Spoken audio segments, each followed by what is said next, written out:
সর্পরাজ্য আমার একদম ভালো লাগে না। আমি যদি এই ভুবনে সারা জীবন থাকতে পারতাম তাহলে নিজেকে ধন্য মনে করতাম। কত সুন্দর এই পৃথিবী। না, আমি আমার বোনকেই সায় দেব। আমি আমার মায়ের কথা আর শুনবো না। আমি এই পৃথিবীতেই সারা জীবন কাটিয়ে দেবার সিদ্ধান্ত নিয়েছি। আমি এই পৃথিবীতে কারো বউ হয়ে বেঁচে থাকবো। যাই যাই, এখানে না দাঁড়িয়ে থেকে কোনো লোকারণে ফিরে যাই। সেখানে গিয়ে কারো সাহায্য চাইলে নিশ্চয়ই তারা সাহায্য করবে আমায়। তবে এর আগে আমায় এই রূপ পরিবর্তন করে একটা সাধারণ মেয়ে রূপ ধরতে হবে। এই রূপে যদি মানুষের কাছে যাই তাহলে কেউই আমাকে গ্রহণ করবে না, আরো ভয় পেয়ে পালিয়ে যাবে।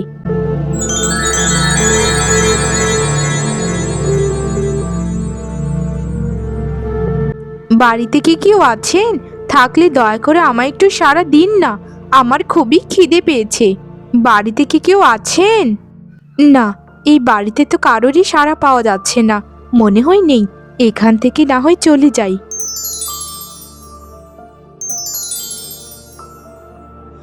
আরে, কে আপনি? আপনাকে তো এই গ্রামে আর কোনোদিন দেখিনি আমি। তা আপনি এখানে কিভাবে এলেন বলবেন? আর আপনার নামটাই বা কি? এ মানে, আমি অনাথ। আমার এই কুলে কেউ নেই। আর আমার নাম হচ্ছে মল্লিকা। আমি 2 গ্রাম পেরিয়ে যে নদীর পাড়ের বাড়িটা আছে ওখানেই থাকতাম, কিন্তু এখন ওখানে আর খাবার পাওয়া যায় না। আমি খিদের চোটে এখানে চলে এসেছি। তা খুবই ভালো করেছেন। আপনার যতদিন ইচ্ছে হয় এখানে থাকতে পারবেন, কারণ আমিও অনাথ। আমারও এই তিনকুলে কেউ নেই। দয়া করে ঘরের ভিতরে গিয়ে একটু বিশ্রাম নিন। আপনি তো অনেক ভালো মানুষ। তা আপনি এখনো বিয়ে করেননি? আপনার স্ত্রী কোথায়? এক হচ্ছে আমি অনাথ, আর দ্বিতীয়ত হচ্ছে আমি একজন জেলে। আমার মতো এরকম অনাথ জেলের কাছে কে মেয়ে বিয়ে দেবে বলুন তো? মানুষ হচ্ছে বোকা। আপনার মতো এরকম ভালো ছেলে কি হাতছাড়া করে নাকি?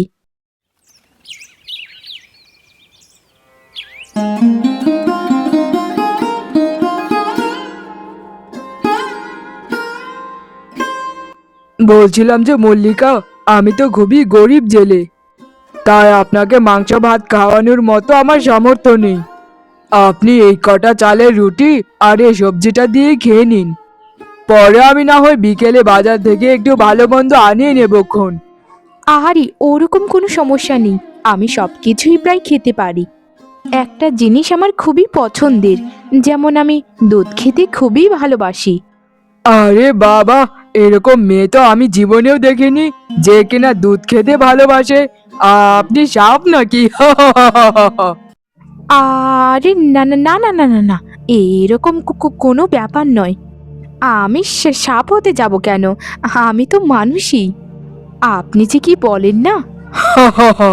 আরে মল্লিকা, আমি তো মজা করছিলাম। আমার কথায় আবার আপনি কোনো কষ্ট পাননি তো? না না, আপনি একজন অপরিচিত মেয়েকে এত আপ্যায়ন করছেন, আর আপনার উপর আমি রাগ করব? এমনটা তো কখনোই হতে পারে না। আপনি কত ভালো মানুষ। আচ্ছা চলুন না, আমরা দুজন একসাথেই খাবারটা খেয়ে নেই। তাহলে দুজনেরও পেট একসাথেই ভরে যাবে। বলছি যে আপনার খাবার পরে কম হয়ে যাবে না? কম হয়ে যাবে কেন? দুজন মিলেমিশে খেলে দেখবেন এমনিতেই তৃপ্তি পাওয়া যাবে। আর আমি এতটুকু খেতে পারবো না। দুজন মিলে খেলে দেখবেন ভালো লাগবে। এমনিতে আমি খুব অল্পই খাই। আপনার ব্যবহার কত সুন্দর, যেমনটা দেখতে আপনি। আসলেই এরকম একটা মেয়ে যদি আমি পেতাম জীবনে, তাহলে সবকিছু ত্যাগ দিয়ে তার সাথে চলে যেতাম। আমার কথায় কিছু মনে করবেন না, ওতে আবেগে বলে ফেলেছি। তা চলুন একসাথেই দুজন মিলে খাই। আমাকে আবার কিছুক্ষণ পর মাছ নিয়ে বাজারে যেতে হবে। মাছ নিয়ে যাও, মাছ, ভালো ভালো বড় বড় মাছ আছে গো। কি করো গো দাদা, তোমার মাছের দাম কত? তোমার মাছ নেবার থেকে আরো একটা বড় ধরনের খবর আছে গো। তুমি আমাকে জীবনে কতবার কত রকম ভাবে সাহায্য করেছো মাছ দিয়ে। যেদিন আমার ঘরে খাবার ছিল না সেদিনও তুমি আমাকে সাহায্য করেছো। আরে রূপা, তুমি অত চিন্তা করো না। তুমি একটা গরিব মেয়ে, তাই তোমাকে সাহায্য করেছিলাম। তোমার স্বামীও তো অসুস্থ, তা কি হয়েছে বলো তো এখন? গ্রামের সবাই তো কানাঘুষো শুরু করেছে গো। তুমি নাকি বিয়ে ছাড়া একটা খুবই সুন্দরী মেয়েকে ঘরে তুলেছো। সেটা নিয়ে গ্রামের মানুষজন তোমাকে খারাপ ভাবছে। তুমি মেয়েটাকে কোথায় পেলে গো? আর এই মেয়েটাকে বিয়ে করছো না কেন? এভাবেই রাখছো কেন তাকে? আরে বোন, ও একটা অনাথ মেয়ে, সাহায্য চাওয়ার জন্য আমার এখানে এসেছিল। এখন আমি আর কি করব? একটা মানুষকে কি এভাবে রাস্তায় ফেলে দিতে পারবো বলো? তাই ওকে আমি সাহায্য করেছি। শোনো রঘু, আমি কি বলি যে মেয়েটা যদি চরিত্রবান হয়ে থাকে তাহলে তাকে বিয়ে করে নাও। এইভাবে মানুষের কানাঘুষো শোনা তো ভালো কথা নয় বাপু। তুমি একটা ভদ্র ছেলে, তোমাকে তো গ্রামের সবাই ভদ্র বলেই মনে করে। তাহলে এত কিছু হয়ে গেল আর আমি কিছুই জানি না? বুড়ি মাসি একদম ঠিক কথাই বলেছে। মেয়েটা যদি ভালো হয় তাকে বিয়ে করে নাও। এমনিতে মেয়েটাকে আমার ভালো লেগেছে, কিন্তু এত তাড়াতাড়ি বিয়ের কথাটি বললে যদি মেয়েটা কষ্ট পায় আর আমাকে যদি খারাপ ভাবে, সেই ভয়ে তাকে কিছু আমি বলি না।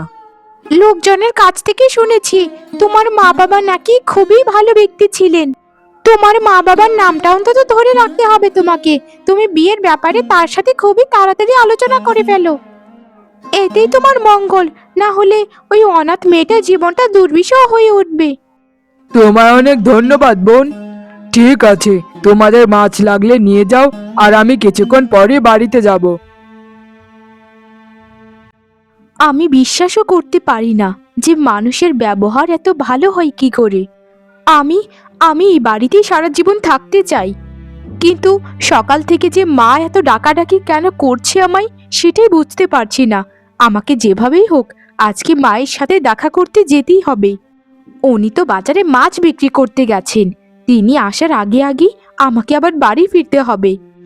একবার যদি আমার সন্দেহ করে ফেলে তাহলে কিছু একটা গড়বড় হয়ে যাবে। আমি একজন বিশ্বাসঘাতক হয়ে যাব। যাই যাই, আমি তাড়াতাড়ি সর্বরাজ্যে ফিরে যাই। সেখানে গিয়ে মায়ের সাথে আলোচনা করে আবার ফিরে আসব।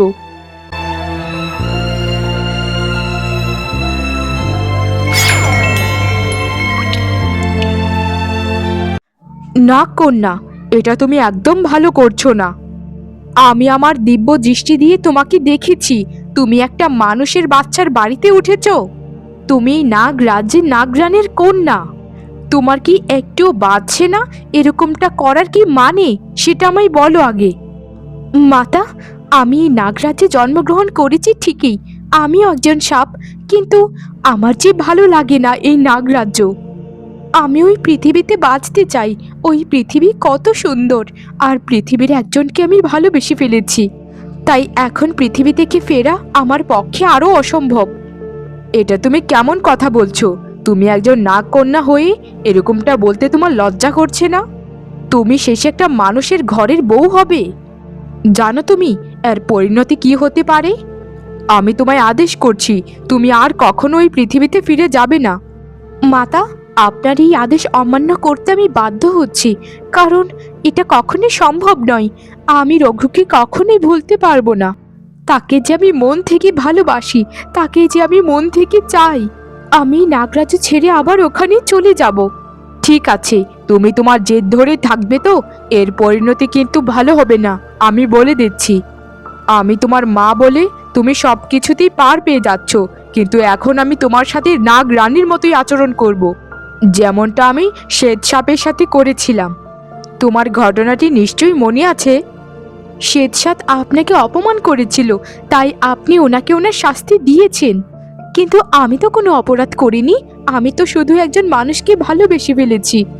এই ভালোবাসার দায় যদি আমাকে আমার জীবন দিয়ে দিতে হয় তাহলে আমি দিতেও রাজি আছি। আমি চললাম মাতা, আমাকে আর আটকাবেন না আপনি। তুমি তোমার জেদ ধরেই থাকবে দেখা যায়। ঠিক আছে, তোমার যেটা ভালো মনে হয় সেটা করো, আর আমি আমারটা করব। মল্লিকা, ও মল্লিকা, কোথায় গেলে তুমি? আমাকে না বলে? আমার তো খুবই চিন্তা হচ্ছে তোমার জন্য। মল্লিকা, ও মল্লিকা, কোথায় গেলে তুমি? না, মেয়েটা যে কোথায় গেল আমি তো কিছুই বুঝতে পারছি না। ও কি আমাকে ছেড়ে চলে গেল? আরে আপনি চলে এসেছেন। আসলে আসলে আমি কোথাও যাইনি, আর যেতে পারবো না। আমি আপনার অপেক্ষা করতে করতে পুকুর পাড়ে থেকে হাঁটছিলাম, তাই তো আমাকে ঘরে এসে পাননি। আপনার এত দেরি হলো কেন?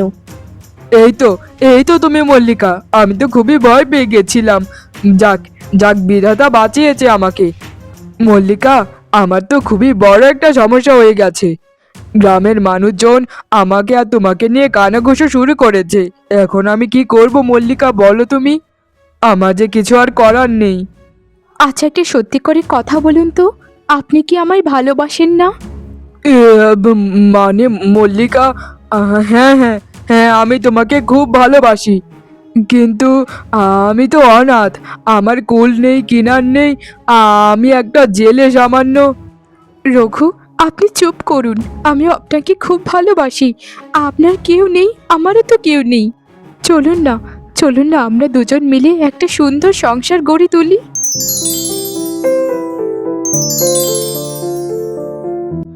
অবশেষে আমাদের বিয়েটা হয়ে গেল মল্লিকা। জানো মল্লিকা, আমি এরকম একটা সংসারের স্বপ্ন সারা জীবন দেখে এসেছি, যেখানে আমার একটা সুন্দরী বউ থাকবে আর আমি থাকবো।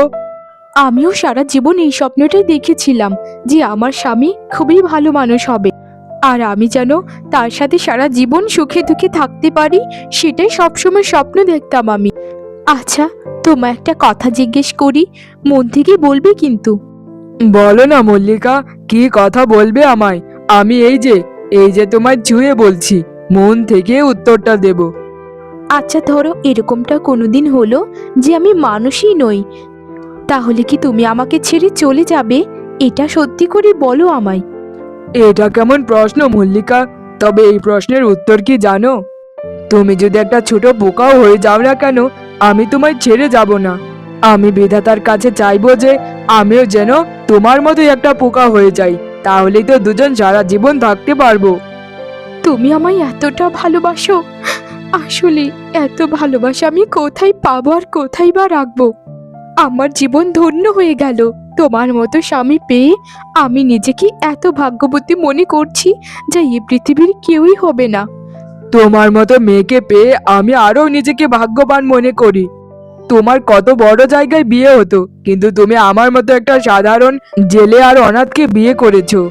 তোমায় ছেড়ে আমি কোনোদিন যাব না মল্লিকা, তুমি আমায় ছেড়ে কোনোদিন যেও না।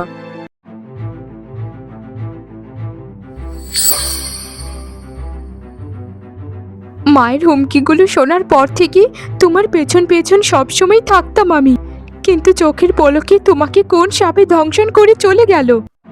আমি মানি না এসব, আমি মানি না। না, আমি তোমাকে মরতে দেব না। আমি এক্ষুনি সর্পরাজ্যে ফিরে যাচ্ছি। তোমায় আমি মরতে দেব না। তোমায় যে আমি ভালোবাসি। মাতা, আপনি একদম ঠিক কাজ করেননি। আমার স্বামীকে কোন সাপে দংশন করেছে তাড়াতাড়ি আমায় বলুন। আমি ওই সাপটাকে খুঁজে নিয়ে তারপর ওনাকে বাঁচাবো। আমি যে ওনাকে ছাড়া বাঁচতে পারবো না। ওনাকে যে আমি বড্ড ভালোবাসি, আর বিধাতাকে সাক্ষী রেখে ওনাকে আমি বিয়ে করেছি। উনি আমার স্বামী। তাড়াতাড়ি বলুন মাতা, বলছি আমি। তোমার এই জেদের জন্যই আমি তোমার স্বামীকে অন্য সাপ দিয়ে মারিয়েছি। আমি তোমাকে কতবার করে বলেছিলাম যে তুমি হচ্ছে সর্পরাজ্যের রাজকন্যা। তুমি আমার কথা অমান্য করে কি করলে? অবশেষে মানুষকে বিয়ে করে সংসার করা শুরু করেছো। এটা আমাদের রাজ্যের নিয়মের বাইরে। আমি এত নিয়ম কানুন জানি না।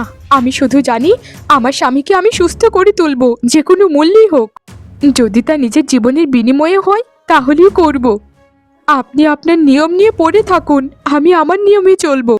আমি গেলাম মাতা, গেলাম। আপনার প্রতি আর আমার কোনো মায়া দয়া নেই। এটা একদম করো না, কারণ এতে তোমার জীবন নাশ হতে পারে।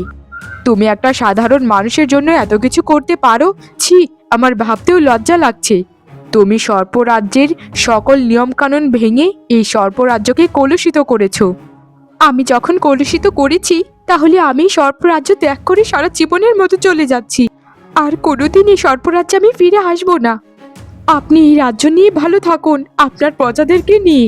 আপনার নিজের সন্তান যদি মরেও যায়, তাতে আপনার কোনো যায় আসবে না। পাগলামি করো না সর্পকন্যা, এরকমটা তোমাকে মানায় না। তুমি সর্পকন্যা, এটা কিন্তু বারবার ভুলে যাচ্ছ।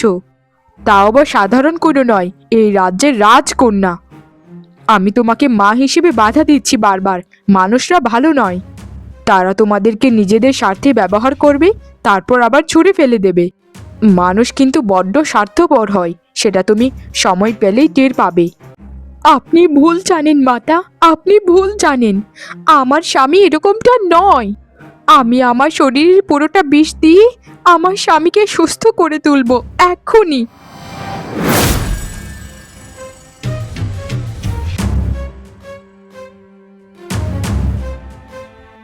মল্লিকা, মল্লিকা, এ কি হলো তোমার মল্লিকা? আমার মল্লিকার এ কি হলো? মল্লিকা ওঠো ওঠো বলছি। আরে কি তোমার রূপ মল্লিকা, তোমার এ কি হলো মল্লিকা? ওঠো মল্লিকা, কথা বলো। মল্লিকা, আমার ডাকে সাড়া দাও মল্লিকা, আমি যে তোমাকে বড্ড ভালোবাসি। তোমাকে ছাড়া আমি বাঁচতে পারবো না মল্লিকা। এ কি হলো তোমার? মল্লিকা, ওঠো না। এটা তোমার স্ত্রী মল্লিকা নয়, এই সর্পরাজ্যের রাজকন্যা। তোমার লজ্জা করছে না একটা সামান্য মানুষ হয়ে সর্পরাজ্যের রাজকন্যাকে বিয়ে করতে? এ কি বলছেন আপনি? আপনি কে? আপনাকে তো আমি চিনতে পারছি না। আর আমার মল্লিকা সাপ হোক অথবা পোকা হোক, আমি যে মল্লিকাকে বড্ড বেশি ভালোবাসি।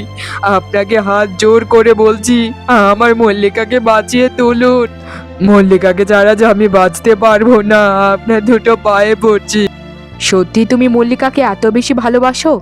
তাহলে আমি এতদিন মানুষ সম্বন্ধে যা ভেবেছি সব কি ভুল ছিল?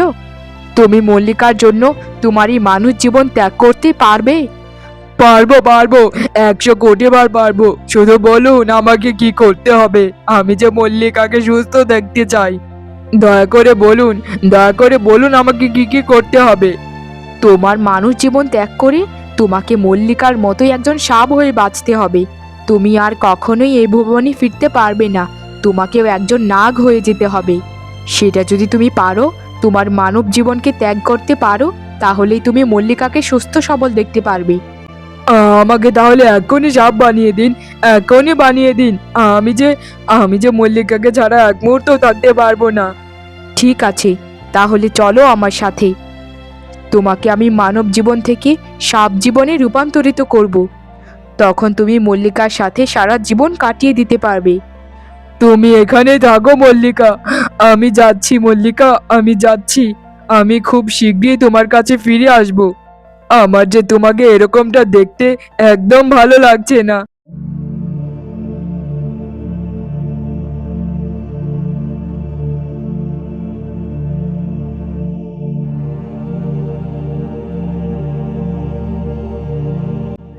এসব কি? এসব আমি কি দেখছি? তো তুমি তুমি একটা সাপ সাপ হয়ে গেছো, আর আমার পরিচয় তো তুমি জেনে গেছো। হায় রে কপাল আমার, আমার জন্য তোমার জীবনটাও শেষে পড়তে বসলো। তুমি আমার জন্য মানব জীবন কেন ত্যাগ করে দিলে? মানব জীবনের মতো সুন্দর জীবন এই পৃথিবীতে কি আর কিছু আছে? মল্লিকা, আমি মানব জীবন দিয়ে কি করব তুমিই বলো। মানব জীবনে তোমাকে ছেড়ে পাগল হয়ে বাঁচার থেকে তোমার সাথেই না হয় সাপ হয়ে থাকি। আর তুমি আমায় একদিন বলেছিলে না মল্লিকা, যে আমি যদি কোনো কিছু হয়ে যাই, আমি যদি মানুষ না হয়ে থাকি, তাহলে তুমি কি আমায় ছেড়ে চলে যাবে? হ্যাঁ গো হ্যাঁ, তারপর তুমি উত্তরে বলেছিলে যে আমি যদি একটা পোকাও হয়ে যাই তাহলে তুমি পোকা হতে চাইবে। আমি কতটা ভাগ্যবতী সেটা কল্পনাও আমি করতে পারছি না, যে তোমার মতো একটা মানুষ আমাকে এত ভালোবাসো। এখন তুমি নিজেকে মানুষ জীবন থেকে সাপ জীবনে রূপান্তরিত করেছো শুধুমাত্র আমাকে পাবার জন্য। হ্যাঁ মল্লিকা, শুধু তাই নয়, আমি তোমার জন্য নিজের জীবনও ত্যাগ করতে রাজি আছি। তোমাকে আমি প্রচণ্ড ভালোবাসি। এখন চলো মল্লিকা, আমরা আমাদের ভুবনে ফিরে যাই। সেখানে আমরা হেসে গেলে জীবনটা কাটিয়ে দেব। হ্যাঁ গো চলো, আমাদের আর কোনো বাধা নেই, আমরা এখন মুক্ত। আমাদের ভালোবাসার জয় হোক, আমাদের ভালোবাসার জয় হোক।